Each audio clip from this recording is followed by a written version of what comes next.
أعوذ بالله من الشيطان الرجيم بسم الله الرحمن الرحيم الحمد لله رب العالمين وبه نستعين وهو المعين وصلى الله على محمد وآل محمد اللهم صل على محمد وآل محمد. Bienvenue à vous toutes et à vous tous pour cette troisième session de notre atelier de réflexion coranique 2019. Après avoir vu en introduction qu'on allait étudier cette année l'exégèse de la sourate 66, qu'on a traduit At-Tahrim, qu'on a traduit par l'interdiction. Lors du second cours, nous avions vu les différentes thématiques abordées dans cette sourate, et dans le cours d'hier, dans la session d'hier, nous sommes assez attardés sur le contexte historique de la révélation de cette sourate.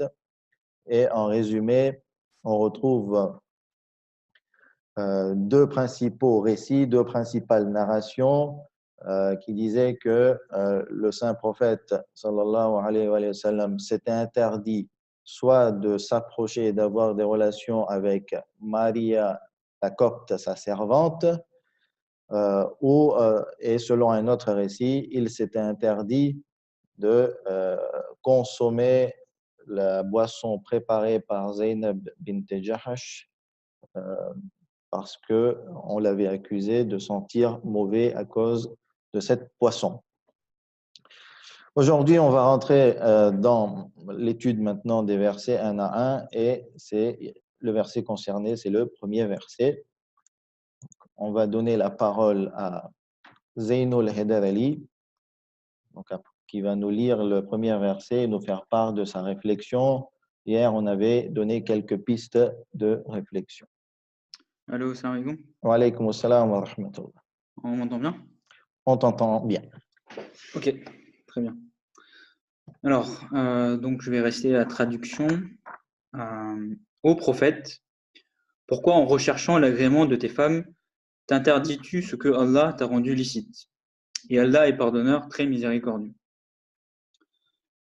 Alors, je vais aussi vous lire les traductions de Denise Masson et Zainab Abdelaziz. Donc pour la première, ô prophète, pourquoi interdis-tu ce que Dieu a rendu licite lorsque tu recherches la satisfaction de tes épouses?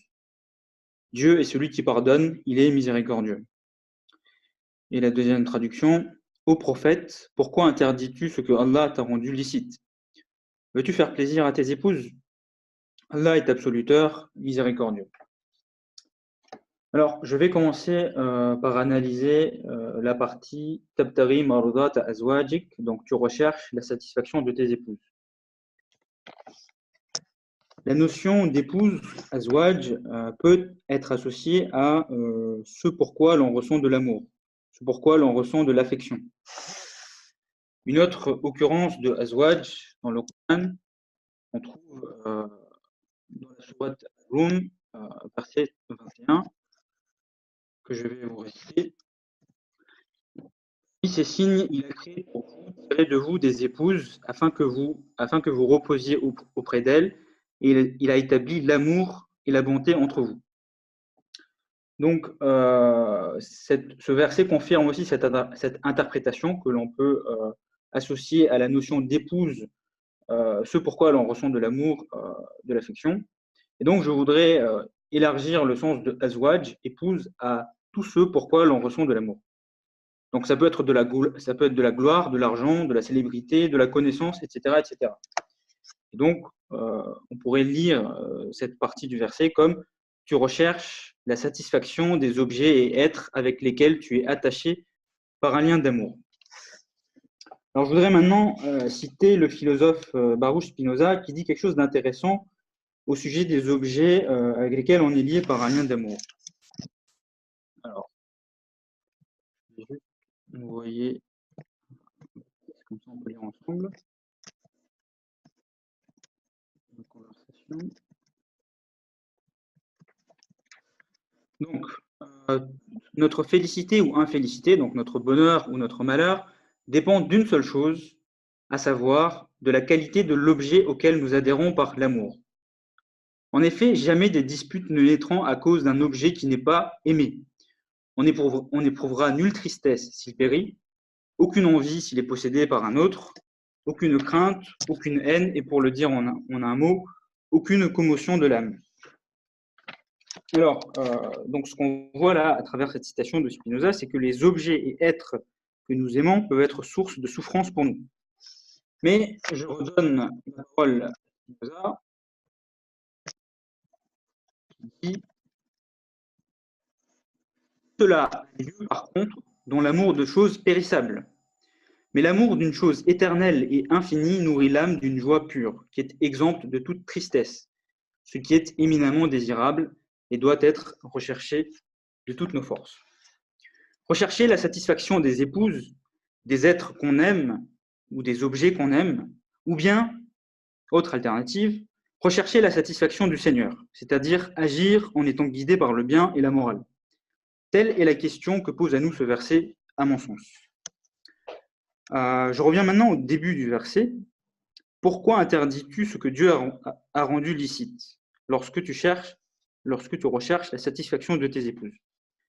C'est à mon sens une question rhétorique qui est posée au prophète dans ce verset. En effet, pourquoi faire cela? Quelle nécessité, lorsque Dieu a rendu licite, de rendre certaines choses interdites? Et si l'on doit rechercher la satisfaction de Dieu, pourquoi faire cela? Quelle est la nécessité? N'est-ce pas se prendre la tête pour rien? J'en viens maintenant à la fin du verset. Et Dieu est certes pardonneur, miséricordieux, Ghafurun Rahim. Alors je pose une question en lisant ce verset, en lisant cette partie du verset. Lorsque l'on fait un péché, lorsque l'on fait un guna, est-ce que l'on fait du mal à Dieu? La réponse est évidente. On ne fait pas de mal à Dieu. Alors pourquoi Dieu dit-il qu'il est pardonneur si ça n'a pas fait de mal à Dieu, si rien ne fait de mal à Dieu? En général, on attend d'une personne qu'elle pardonne lorsqu'elle a eu mal. En vérité, quand on fait un guna, quand on fait un péché, on ne se fait du mal qu'à soi-même. Et le pardon de Dieu n'est pas parce que Dieu a eu mal, mais parce que nous avons eu mal. Mais c'est la miséricorde de Dieu, Ghafurun Rahim, son amour pour nous, son souci de nous, qui fait qu'il parle de pardonner lui-même. Et son pardon permet de réparer le mal que nous nous sommes fait à nous-mêmes. Le prophète, ici, donc, nous avons vu le contexte hier de ce verset. Le prophète n'a évidemment pas fait de gouna, pas fait de péché, il est infaillible, mais peut-être qu'en s'interdisant ce que Dieu a rendu licite, il s'est fait du mal à lui-même. Donc voilà pour la fin de ce verset. Il me reste à traiter le tout début, lorsque Dieu s'adresse au prophète, Ya ayyuhan nabi, au prophète, et non Ya ayyuhar rasoul, ô toi l'envoyé. Alors, on pourrait comparer ici les deux titres, hein, Nabi et Rasoul. Pourquoi Dieu n'a pas utilisé le titre Rasoul, mais a utilisé plutôt le titre Nabi? Donc, Nabi, prophète, c'est un proche de Dieu, donc c'est un titre qui est quand même éloquent, prestigieux. Mais ce titre est moins éloquent, prestigieux dans la tradition que celui de Rasoul. Il y a plusieurs grades dans les prophètes. Il y a le grade de Nabi, il y a le grade de Rasoul. Et peut-être que Dieu ici a utilisé un titre moins prestigieux, moins éloquent, pour lui faire comprendre qu'il s'est fait du mal à lui-même, il s'est fait un tort à lui-même en s'interdisant quelque chose que Dieu lui a permis. Mais il l'appelle quand même Ya Nabi, il ne l'appelle pas Ya Muhammad, pour dire qu'il est un proche de Dieu et que Dieu l'invite à supprimer cette peine qu'il s'est infligée à lui-même. Donc voilà pour la réflexion sur ce verset. Et je vais conclure avec une phrase célèbre. Tout ce que nous possédons finit par nous posséder, de Tyler Durden. Voilà pour ma réflexion. Je te rends la parole, Murtaza. Ok, super, merci beaucoup pour ce partage. Et bon, je ne vais pas faire de remarques particulières. Je te laisse, on va dire, te jauger et comparer ta réflexion par rapport à ce qui va être partagé concernant Allama Tabatabai et Sheikh Makarim. Donc, on va avancer.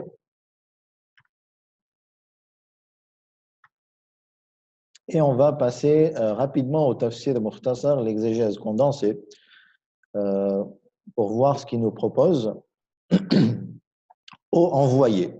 Donc, regardez le premier terme. Bon, après, le terme qui a été choisi dans la traduction, ça vient de ma part. C'est ma traduction, donc ça engage que moi. Lui, il a mis Ya ayyuhan nabi, bien entendu en arabe. Ô envoyé, pourquoi t'interdis-tu pour toi-même ce qu'Allah t'a rendu licite? Pour le moment, il n'y a pas de changement spécial par rapport à la traduction. Ainsi, tu sollicites la satisfaction de tes épouses, alors que c'est plutôt à elles de solliciter ta satisfaction. Donc, alors que c'est plutôt à elles de solliciter ta satisfaction ne fait pas partie du verset. C'est l'exégèse condensée ici.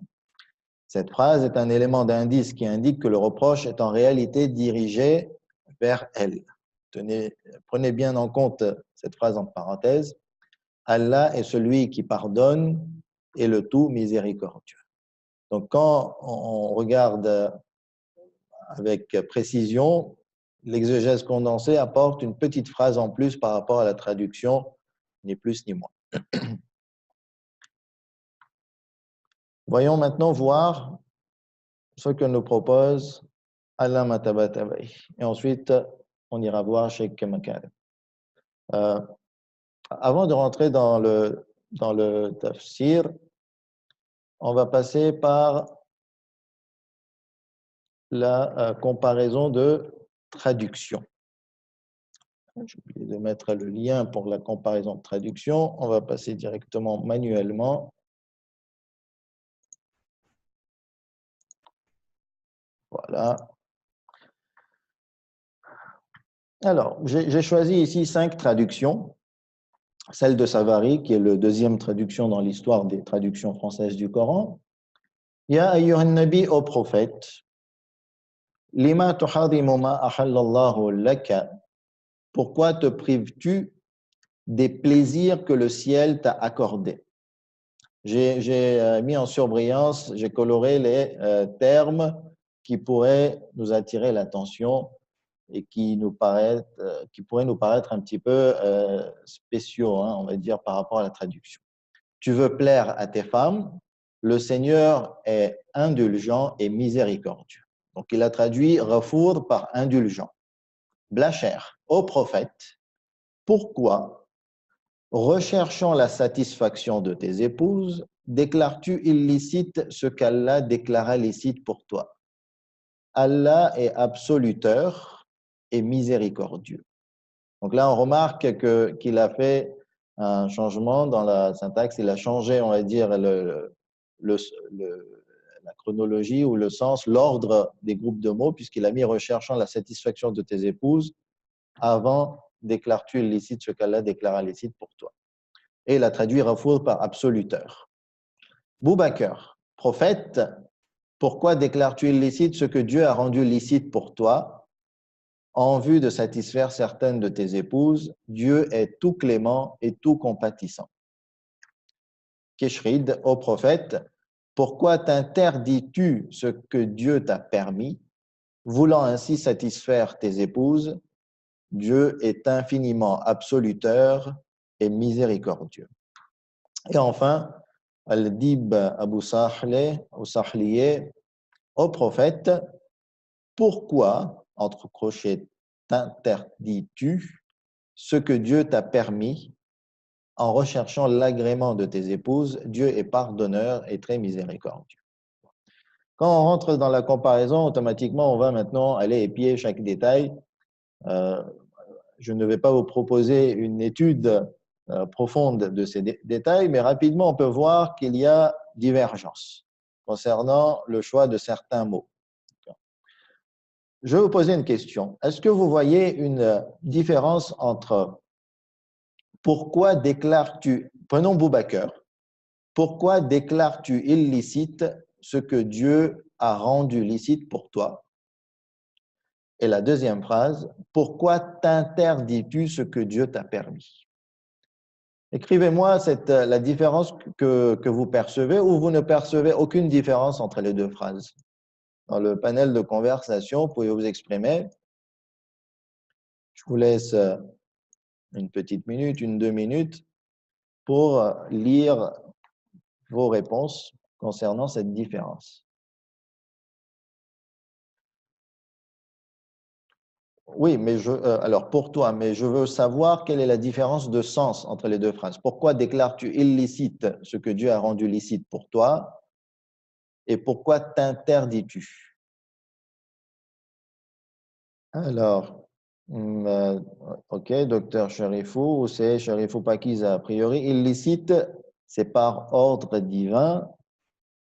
Illicite, c'est pour tout le monde, Azim. Illicite devient haram sur le long terme pour tous les croyants, pour les Chine, alors que s'interdire, c'est humain, les deux, ou interdit, c'est personnel. Je pense que vous avez touché à la différence.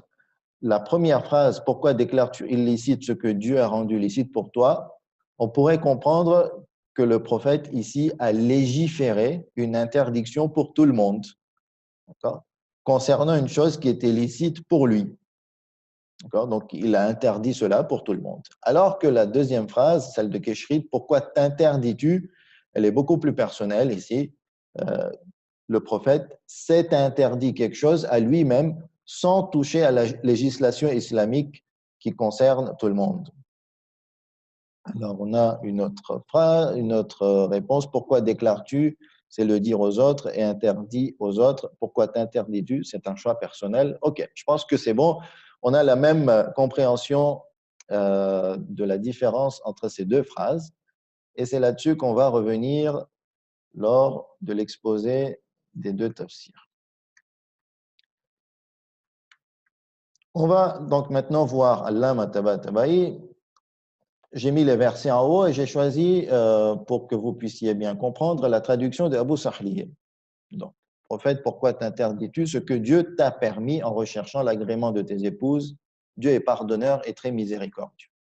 Premier point abordé par Allama Tabatabai en introduction de l'étude de ce verset. Ce verset est une allocution qui renferme une réprimande à l'égard du prophète pour s'être interdit une certaine chose qu'Allah lui a rendue licite. Même si, ici, Dieu n'a pas mentionné de quoi il s'agissait.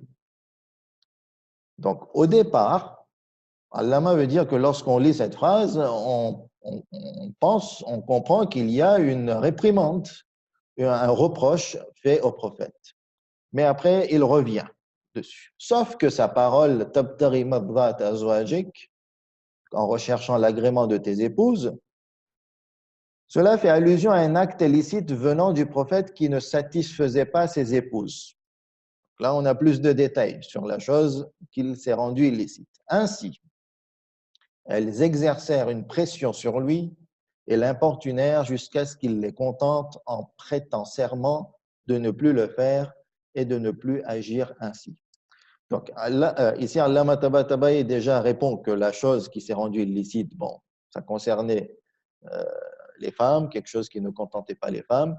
Et deuxième chose, c'est que ce n'est pas une législation, une légifération pour tout le monde, c'est que le prophète ici a prêté serment et s'est interdit quelque chose pour lui-même.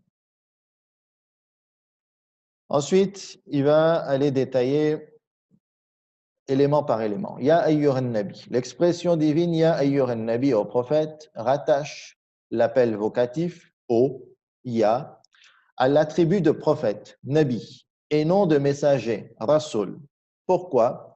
Car il s'agit ici d'une allocution adressée à sa personne pour une affaire privée et non une affaire qui le concerne en sa qualité de messager. Allah veut dire que si Dieu se serait adressé par Ya ayyuha rasoul, il y aurait eu un caractère général, un caractère de message pour tous les musulmans, et à ce moment-là, l'interdiction du prophète aurait pu prendre une tournure de légifération générale. Mais comme ici c'est Ya ayyuhan nabi, donc on comprend que ça concerne plus une affaire personnelle, puisque c'est un statut du prophète stable, on va dire, un statut général plutôt. Alors que le statut, et Zainoul l'a bien précisé, le statut de messager est un statut qui est beaucoup plus fort et beaucoup plus spécifique. Et donc, on va dire, ce petit terme, ce petit élément est très important selon Allama Tabatabai. Deuxième élément, lima tuharimu ma ahallallahu laka, pourquoi t'interdis-tu ce que Dieu t'a permis? L'interdiction dans l'expression divine signifie ici que celle-ci fut provoquée par serment. Donc, ce n'est pas une légifération. Et qu'il ne s'agissait pas d'une interdiction divine. Donc, c'est clair.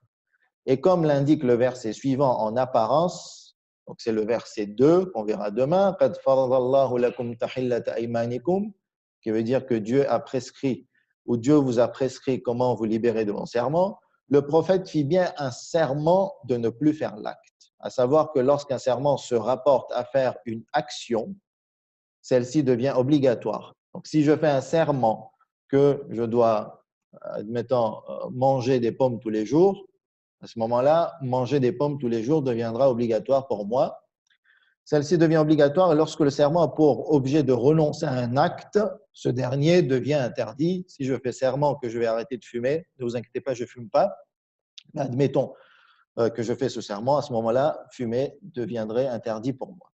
En résumé, le prophète s'était interdit par serment ce qu'Allah lui avait rendu licite. Il ne s'agissait donc pas d'une interdiction en soi légiférée par le prophète à propos d'un acte qu'Allah lui a autorisé car il n'a pas ce droit. Vous voyez qu'Allah a quand même bien développé et a voulu insister sur ce fait pour qu'il n'y ait pas d'amalgame et se dire que non, ici, le prophète s'est permis de légiférer pour tout le monde. Juste une petite parenthèse, il y a une recherche ou une question, une problématique très très intéressante entre les savants au niveau du dogme. Et cette problématique, c'est que est-ce que le prophète et par extension les imams d'Ahl al-Bayt ont le droit de légiférer en tant que loi islamique? Ou bien ils n'ont pas le droit de légiférer, ils ont le droit de donner des décrets, c'est-à-dire des légiférations quelque part temporaires, des applications de lois temporaires ou pour un contexte bien spécifique. Nous, on ne va pas développer ce sujet, bien entendu, qui est un sujet épineux. On va passer au troisième élément, tabtaghi mardhat azwajik. En recherchant l'agrément de tes épouses, la phrase qui signifie par l'interdiction tu convoites leur contentement ou leur agrément est une apposition à la phrase tuharimu ma ahallallahu laka, ou bien décrit l'état de son sujet. Est une apposition à la phrase ou bien décrit l'état de son sujet. C'est une petite phrase qui indique que Allah et vous le verrez dans pardon, dans les prochaines sessions, qu'Allah Mattabatabaï essaye de toujours analyser grammaticalement les groupes de mots et leur position dans la phrase. Donc ici, il dit que voilà, ça décrit l'état du sujet. Donc cette phrase constitue un indice sur le fait que la réprimande s'adresse en réalité aux épouses et non aux prophètes.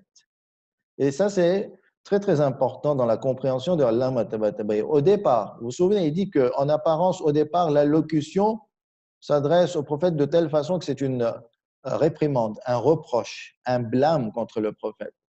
Et là, il dit que non, en réalité, lorsqu'on analyse bien, le blâme est adressé aux épouses et non au prophète. Aussi, le verset qui s'adresse à elles, dans le verset 4, In tatuba ilallahi faqad sagat qulubukuma, le confirme, ainsi que la parole divine, Wallahu ghafurur rahim. Donc, Allah est celui qui pardonne et est le tout miséricordieux.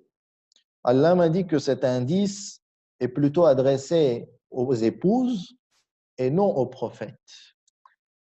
Donc, tous ceux qui comprennent en apparence que le blâme est adressé aux prophètes, soit ils revoient leur compréhension, ou soit ils on va dire, ils se mettent en opposition de la compréhension de Allah Mattabatabaï, et on va dire, on peut rentrer ensuite dans un débat intéressant. Voici ce qu'il fallait retenir de la parole d'Allah Mattabatabaï. Vous voyez qu'il ne va pas non plus en profondeur plus que ça. Passons maintenant à Tafsir Nemoune avec Sheikh Makarim. Encore une fois, là, on parle de blâme. Premier point abordé par Cheikh Makarim, sévère blâme à l'encontre de certaines épouses du prophète. Sans aucun doute, un grand homme, à l'instar du prophète de l'islam, ne dépend pas uniquement de lui-même, mais il appartient également à toute la société islamique ainsi qu'à l'humanité. Par conséquent, il ne faut pas rester indifférent face aux conspirations opérées à l'intérieur de son foyer, même si elles paraissent minimes et insignifiantes. Son honneur, qu'Allah nous protège, ne doit pas devenir un objet de divertissement entre les mains de n'importe qui. Et si une telle situation arrivait à se produire, il faudrait y faire face avec fermeté et de façon catégorique. Premier point que je voudrais vous faire part ici, c'est que nous avons constaté, surtout hier, que cette histoire concerne une histoire privée, une histoire intime, une histoire liée à l'intérieur ou de l'intérieur du foyer prophétique. À la base, nous n'avions pas à savoir ce qui s'est passé. Le prophète et sa vie privée, ce qu'il fait avec ses femmes, ça le concerne lui. Et les petits problèmes qu'il y a, les petites crises, les petites disputes, normalement, ça doit rester privé. Mais, premier point, c'est que un personnage public, finalement, n'a pas de vie privée. Et ça, on le remarque dans la vie d'aujourd'hui, avec cet outrage qui est fait à la vie privée de tout le monde, à cause des nouvelles technologies. Donc, un homme qui a un rôle public n'aura pas de vie privée et automatiquement, sa vie privée fera surface devant le public et il faudra qu'il gère cela. Et finalement, le prophète, quelque part, a dû gérer cela. Et la gestion du prophète, finalement, c'était l'aide d'Allah subhanahu wa ta'ala. Étant donné que c'est le prophète, c'est le messager, Dieu l'a aidé et finalement a éclairci cette situation et Dieu a pris une position claire, ferme et catégorique et il a pris le parti du prophète et il a menacé clairement ses épouses. Deuxièmement, comme le dit Cheikh Makarim, finalement, tous les problèmes, toutes les crises sont à prendre au sérieux et même si ça concerne des fois des crises intérieures, des crises privées, des troubles privés, il faut les régler. Et là, Dieu a dévoilé cette histoire et a voulu régler cette crise et il l'a a priori fait, bien fait et après c'est aux épouses d'écouter. L'histoire nous dira que les deux épouses concernées par cette crise, finalement, ont réitéré des problèmes contre l'imam Ali alayhi salam pour la bataille de Jamal. Les versets ci-dessus revêtent, à vrai dire, un caractère catégorique de la part de Dieu vis-à-vis d'un tel incident afin de préserver l'honneur de son messager. Ensuite, Cheikh Makarim va analyser les éléments et les parties de ce verset. Tout d'abord, il s'adresse directement au messager ou au prophète en personne, donc au prophète. Pourquoi, en recherchant l'agrément de tes femmes, t'interdis-tu ce qu'Allah t'a rendu licite?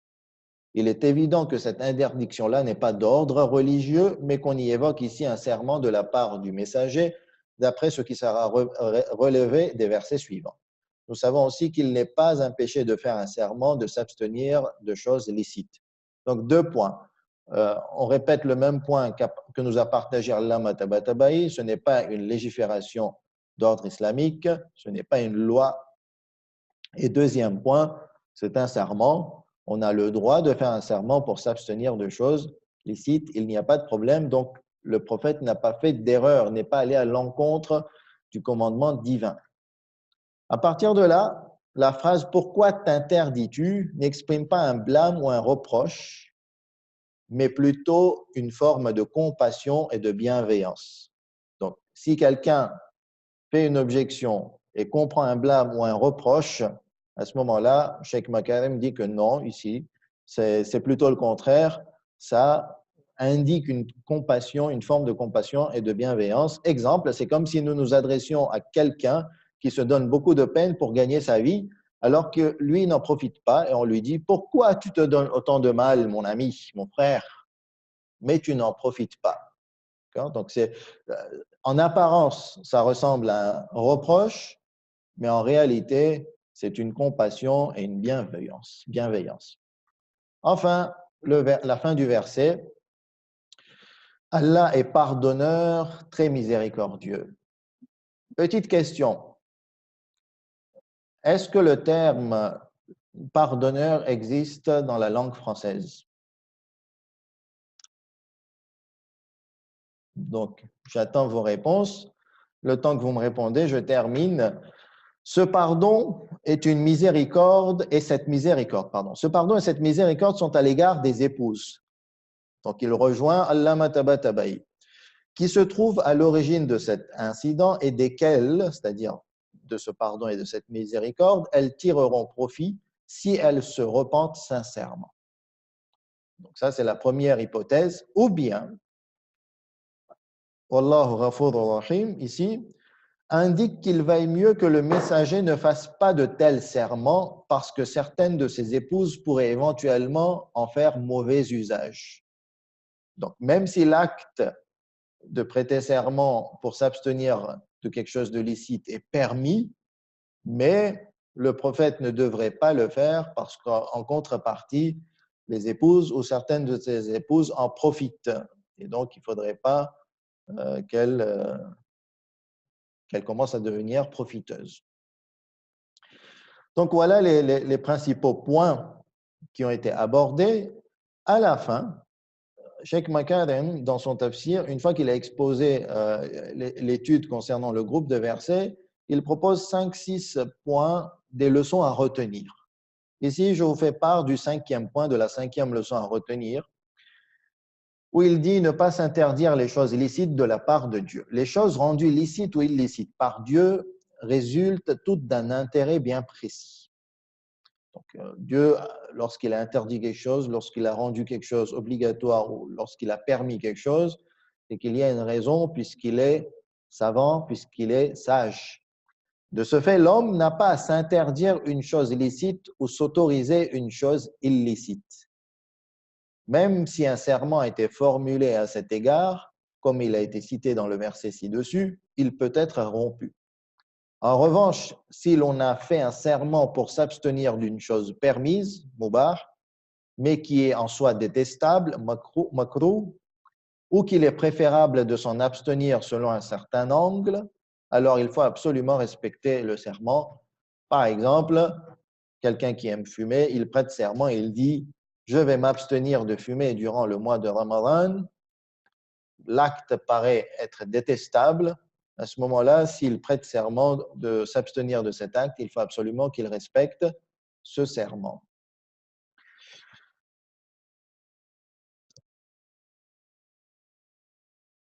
Alors, est-ce que vous avez constaté concernant le terme pardonneur, existait-il en langue française ou pas? Alors, pardonneur existe bien dans la langue française.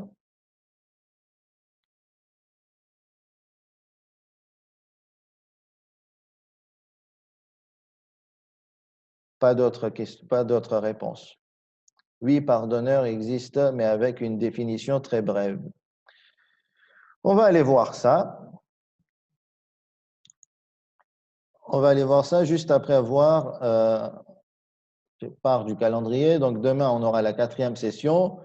Vous aurez étudié le verset 2, donc ce sont les mêmes consignes. Peut-être une piste de réflexion. Quelle est la loi sur les serments? Comment prêter un serment? Comment se défaire d'un serment? Si vous avez le temps, essayez de jeter un petit coup d'œil sur ces questions-là. Wa sallallahu ala Muhammad wa ali Muhammad.